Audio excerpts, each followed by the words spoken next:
Shekhar అన్నతను office నుంచి ఇంటికి వస్తూ ఉంటాడు. పెద్ద వర్షం పడుతూ ఉంటుంది. అతను అనుకుంటాడు ఇంటికి వెళ్ళి చక్కగా పకోడీలు తింటే చాలా బాగుంటుంది అని. ఇంటికి వచ్చి భార్యను అడుగుతాడు, పకోడీలు చేయవా, వర్షం వస్తుంది, తింటే బాగుంటుంది అని. ఆవిడ వెంటనే, నేను ఇప్పుడే ఆఫీస్ నుంచి వచ్చాను, నాకు ఏమాత్రం ఓపిక లేదు, నేను ఏ పకోడీలు చేయలేను, సారీ అంటుంది. వెంటనే ఈ శేఖర్ యొక్క తల్లి తండ్రి పక్క వీధిలో ఉంటూ ఉంటారు. ఇప్పుడు అమ్మ దగ్గరికి వెళ్తే చక్కగా పకోడీలు చేసి పెడుతుంది అని చెప్పి అతను వాళ్ళ అమ్మ వాళ్ళ ఇంటికి వెళ్తాడు. వెళ్ళి అతను బయట చెప్పులు విప్పి లోపలికి వెళ్తుంటే వాళ్ళ నాన్నగారు వాళ్ళ అమ్మగారిని అడుగుతూ ఉంటారు, మంచి వాన వస్తుంది, పకోడీలు చెయ్యి తిందాము అని.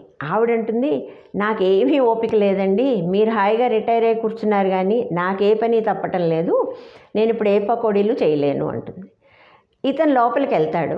ఇతన్ని చూడగానే వాళ్ళ అమ్మగారు, అరే భలే వచ్చావురా, వాన వస్తుంటే నీకు పకోడీలు తినడం ఇష్టం కదూ, ఉండు పకోడీలు చేసి పెడతాను అని ఆవిడ వేడివేడి పకోడీలు చేసి కొడుక్కి పెడుతుంది.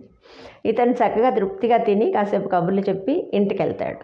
ఇంటికి వెళ్ళేసరికి ఇంట్లో తన పిల్లలిద్దరికీ తన భార్య, ఆ పిల్లల అమ్మ వేడివేడి పకోడీలు చేస్తూ, నాన్న ఇంకాసిన తినండి, బాగున్నాయా, ఇంకా వెయ్యనా అని ఆప్యాయంగా పెడుతూ ఉంటుంది.